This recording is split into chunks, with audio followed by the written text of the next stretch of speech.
En 2026, tu peux lancer une conciergerie sans être propriétaire, sans payer de loyer, sans acheter de logement et même sans créer de société au début trop compliqué. Ton job est simple, tu aides les propriétaires à générer beaucoup plus d'argent avec leurs biens immobiliers et en contrepartie, toi, tu prends une commission. Donc plus les propriétaires gagnent d'argent grâce à toi et plus tu vas pouvoir toucher de commission, donc faire beaucoup plus d'argent. Dans cette vidéo, je vais te montrer étape par étape comment créer la conciergerie Airbnb en 2026. Alors, premier point, comprendre le business de la conciergerie. Donc comme je l'ai dit en introduction, une conciergerie Airbnb, c'est un business où tu vas aider des propriétaires à louer un logement sur une courte durée. Donc toi, tu vas prendre en charge plusieurs choses. Donc la création ou l'optimisation de l'annonce, les photos, les messages, les arrivées, les départs. Bref, tu vas vraiment t'occuper de tout et c'est là ta plus-value et c'est pour ça que les propriétaires sont prêts à lâcher une petite partie du chiffre d'affaires à des personnes comme toi. Donc en gros, le propriétaire a le logement, donc il est propriétaire du logement et toi, tu apportes tout le système d'acquisition, c'est-à-dire comment faire beaucoup plus d'argent avec un seul bien. Et c'est là où il y a une différence avec de la sous-location. La conciergerie, qu'on soit clair,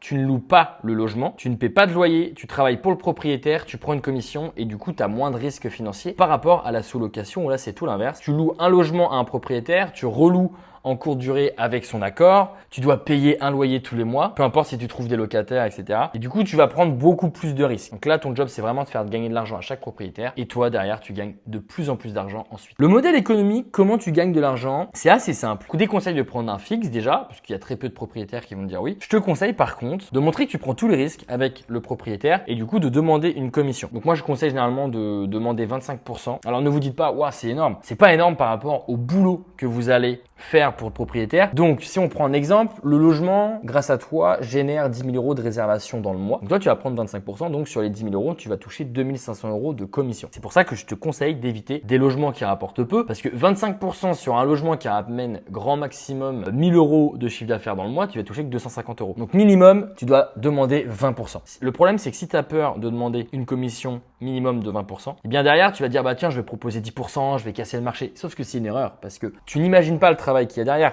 Il faut que tu gères les messages, les problèmes avec les clients, le ménage, le linge, les retards, etc. Et tu vas très vite te rendre compte que pour 10%, tu travailles quand même beaucoup pour pas grand chose. Le mieux d'un point de vue business, c'est d'avoir un gros client où tu peux prendre 25%. Comme ça, tu vas pouvoir faire un travail de ouf et comme ça, on va pouvoir te recommander à d'autres propriétaires. C'est mieux de faire ça qu'avoir plusieurs clients à 10% parce qu'en fait, ça demande quand même une charge de travail énorme. Ensuite, il y a la partie juridique. Donc ça, c'est obligatoire parce que sinon, tu ne pourras jamais gagner de l'argent légalement et surtout, il n'y a aucun propriétaire qui va vouloir te faire le virement de tes commissions si tu n'es pas déclaré. Donc, il y a plusieurs statuts en France pour les personnes qui veulent créer une conciergerie. Pour quelqu'un qui démarre, moi, je recommande très sérieusement une entreprise individuelle au régime micro-entreprise, donc en gros une micro-entreprise. Et ensuite, quand tu vas commencer à générer plus de 5 000 euros de chiffre d'affaires, là, ça serait hyper intéressant de passer en société, donc de fermer ta micro-entreprise et de passer en société. Pourquoi la micro-entreprise? Pour plusieurs raisons.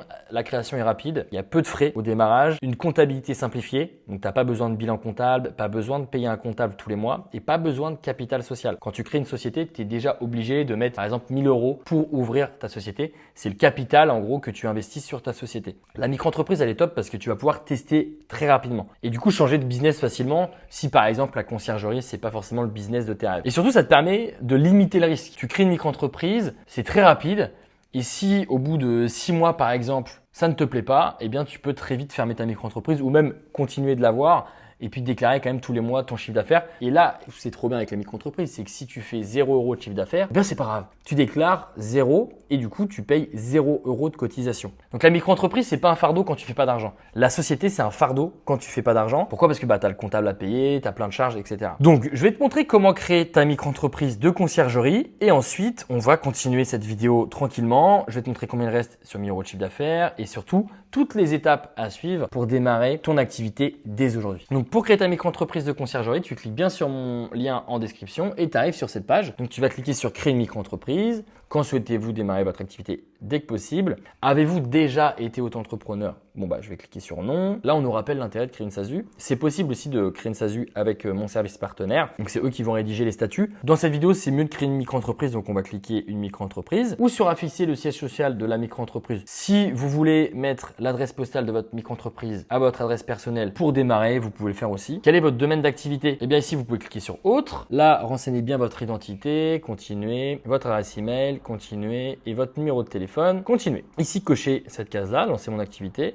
en déléguant toutes les démarches, continuer. Et là, le Legal Place prépare le dossier de notre micro-entreprise. Vous avez vu, ça va relativement vite. Et on arrive sur cette page. Vous avez deux choix. Dans les deux cas, vous allez avoir une micro-entreprise qui sera parfaitement optimisée. Là où je vous conseille de prendre ce pack-là qui est un peu plus cher, c'est que vous allez avoir l'obtention de l'ACRE. J'ai envie de dire le traitement express 24 heures, vous n'avez peut-être pas forcément besoin. Mais l'ACRE, c'est hyper important. C'est une aide à la création d'entreprise. Et ça permet de diviser par 2 vos cotisations sociales la première année, donc de payer 2 fois moins d'URSSAF. Donc je vais cliquer sur choisir le pack express, mais vous pouvez très bien prendre l'autre pack si vous préférez. Ici, moi j'ai hébergé ma micro-entreprise à Paris, donc on nous rappelle un petit peu les bénéfices de le faire. C'est un abonnement. Si vous ne voulez pas le faire, cliquez sur peut-être plus tard, ajouter et continuer. Là, moi je vais mettre peut-être plus tard pour un compte pro. C'est pas forcément obligatoire dès le départ, même si je vous conseille d'appeler votre banque et de dire bah voilà, j'ai mon compte bancaire personnel, je veux ouvrir un compte bancaire plutôt professionnel pour gérer mon business de conciergerie. Ajouter et continuer. Et ensuite, vous arrivez ici. Moi, je vais ajouter mon code de réduction qui vous permet de bénéficier de 15%. Et là, Legal Place va préparer le dossier de votre micro-entreprise. Louis XV en majuscule, la flèche, hyper important. Là, vérifiez bien qu'on a enlevé 15 € quasiment. Procédez au règlement et ensuite, Legal Place se charge de créer votre micro-entreprise de A à Z pour votre business de conciergerie. Donc, vous avez vu, ça va hyper vite. Maintenant, on continue. Combien il reste sur 1000 € de chiffre d'affaires? Et c'est là où je vais vous montrer l'intérêt de prendre le deuxième pack de Legal Place, donc le plus cher, pour avoir l'obtention de l'ACRE. Hop!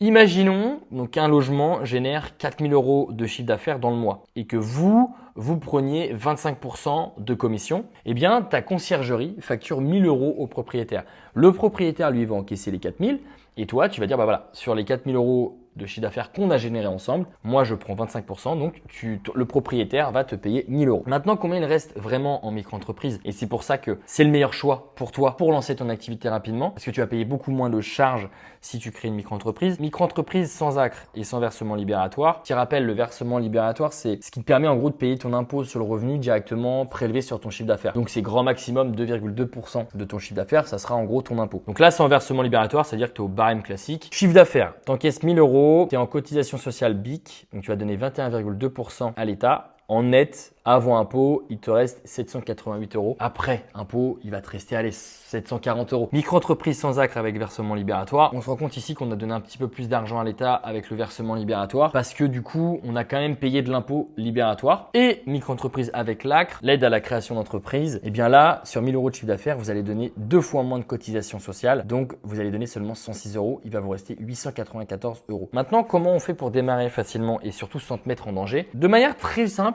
je te conseille de suivre ces étapes-là. Le propriétaire garde son compte Airbnb. Toi, je te conseille de t'ajouter comme co-hôte ou prestataire sur Airbnb. Comme ça, tu peux voir aussi les discussions et gérer les clients. Tu ne récupères pas les loyers sur ton compte, donc c'est le propriétaire qui va encaisser l'argent. Ne surtout pas mélanger ton argent avec celui du propriétaire, sinon ça va créer des conflits. Le propriétaire, lui, encaisse donc les loyers. Tu ne vas pas signer de bail à la place du propriétaire. De toute façon, il y a très peu de locataires qui vont me demander un bail, sachant que c'est du Airbnb. Et ensuite, tu factures ta commission en fin de mois. Donc, tu vas pouvoir faire générer un maximum d'argent à ton propriétaire et à la fin du mois, tu dis bah voilà ce qu'on a généré, voilà mon pourcentage. Donc toi, tu lui envoies une facture de tes commissions et lui, il te fait un virement. Ensuite, étudier sa ville avant de chercher des propriétaires, c'est hyper important. Pourquoi? Parce qu'il y a des villes où c'est pas très attractif, où il y a beaucoup de concurrence, où les prix sont pas très élevés. Donc si tu prends 25% sur un prix qui est très bas, tu vas pas faire beaucoup d'argent. Donc ce qu'il faut analyser, le nombre d'annonces Airbnb, le taux d'occupation moyen, le prix moyen par nuit aussi. S'il y a des événements locaux, ça peut être hyper intéressant. Donc par exemple, il y a un match dans une certaine ville, il y a un concert, il y a un festival, il y a un Tour de France, bref, regardez tout ça. Une saisonnalité, si par exemple tu es à la mer, là la saison commence à partir de juin et puis se termine en septembre. Donc il faut aussi regarder ça parce que du coup les prix vont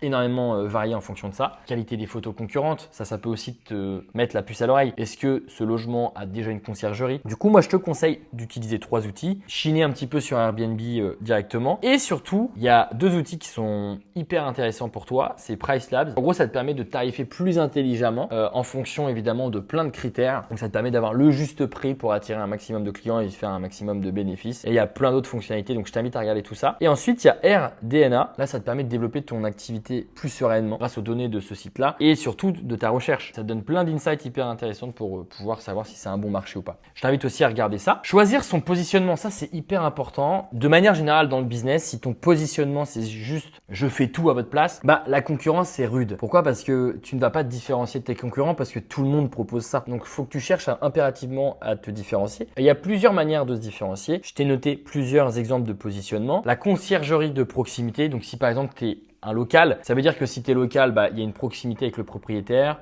Tu connais toute la région par cœur, etc. Conciergerie premium de luxe. Pourquoi c'est hyper intéressant? Et moi, j'irai sûrement sur ce positionnement-là. Parce que là, ton job, c'est de faire en sorte que le bien immobilier reflète du luxe, reflète une expérience haut de gamme. Tu améliores les photos, tu vas acheter du linge hôtelier, expérience voyage premium. Par exemple, hop, quand les locataires louent ton bien, eh bien, tu peux très bien créer un événement qui n'est pas forcément obligatoire, mais dégustation de vin, si c'est un bien qui est à côté des vignes, une journée avec moi où en fait tu fais visiter la ville, etc. etc. Et ensuite des conciergeries spécialisées, parce qu'il n'y en a pas forcément beaucoup. Si on part sur des conciergeries qui pourraient vraiment cartonner, c'est les Love Rooms. Il y a aussi la cible des télétravailleurs. Typiquement, moi j'ai trouvé une maison comme ça sur Arcachon et c'est grâce à la conciergerie que j'ai loué cette maison parce qu'elle avait mis en avant cette maison comme quoi c'était une maison de télétravailleurs et je pouvais aussi la louer au mois, c'était beaucoup moins cher, qu'il y avait une Wi-Fi au top et que c'était calme pour travailler, etc. Créer ton offre commerciale pour faire en sorte que les propriétaires signent le plus rapidement possible. Donc déjà, c'est primordial, il faut vraiment que tu montres que le propriétaire n'a rien à faire. Il faut que tu justifies tes 25% de commission. Concrètement, je m'occupe de tout, tu gères les annonces, les messages, le prix,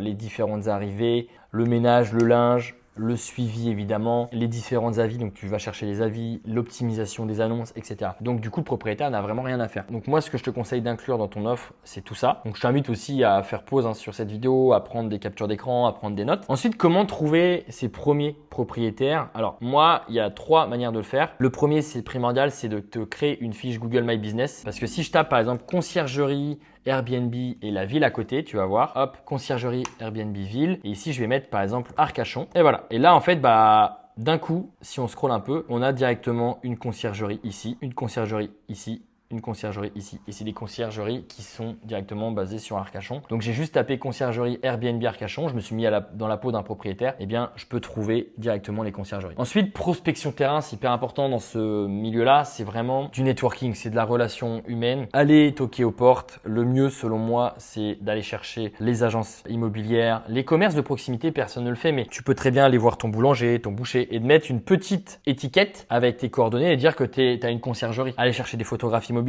Surtout aussi, pareil, ce côté, les groupes Facebook locaux. Vous tapez le nom de votre ville, les groupes Facebook, vous intégrez ces groupes-là et vous dites très clairement, bah voilà, je lance ma conciergerie sur le bassin d'Arcachon par exemple. Pour les 5 premiers clients, je prends que X% du chiffre d'affaires que je vais vous générer. Ça peut te permettre de signer des clients beaucoup plus rapidement comme ça. Ensuite, distribuer des cartes, des flyers. Essayez avec ChatGPT, de créer une com un peu assez fun, assez sympa, qui donne envie. Et ensuite, une super technique pour signer des propriétaires plus rapidement, c'est d'apporter de la valeur gratuitement. Donc typiquement, j'irai voir des annonces Airbnb. Donc c'est comme je t'ai dit tout à l'heure, mais par contre, je le ferai intelligemment. Donc j'analyse, j'essaie de faire un brief assez complet de tout ce qui ne va pas et de tout ce qu'il y a à améliorer. Et je donnerai aussi des tips comment améliorer. Comme ça, la personne, soit elle travaille avec moi, elle se dit, bah vas-y, je te fais confiance. Soit elle se dit, bah merci des conseils, je vais le faire moi-même. Et dans tous les cas, tu as apporté de la valeur gratuitement. Un propriétaire sur 2, les gens veulent pas s'emmerder, donc ils vont t'appeler, ils vont dire ok, bah qu'est-ce que tu as à me proposer quoi. Et du coup, bah pour ça, tu regardes évidemment les photos, le titre, le prix, description. Donc tu te mets dans la peau du propriétaire et tu te dis bon bah qu'est-ce que je ferais pour gagner beaucoup plus d'argent avec mon bien. Ensuite, convaincre un propriétaire sans avoir de preuves sociales, ça va être ton cas si tu te lances, t'as pas de clients encore. Déjà, ne jamais mentir, ne jamais dire ouais j'ai plein de clients, etc. Parce que ça se sait tôt ou tard. Dites la vérité. Je démarre, donc je vais être beaucoup plus impliqué qu'une grosse conciergerie qui a déjà 80 biens à gérer. Je m'occupe de tout et pour le rassurer, essayez de jouer sur ces arguments. La proximité, la disponibilité. Dites que je te donne mon numéro, mon WhatsApp, bref, tu peux m'appeler quand tu veux. L'implication. Faisons un test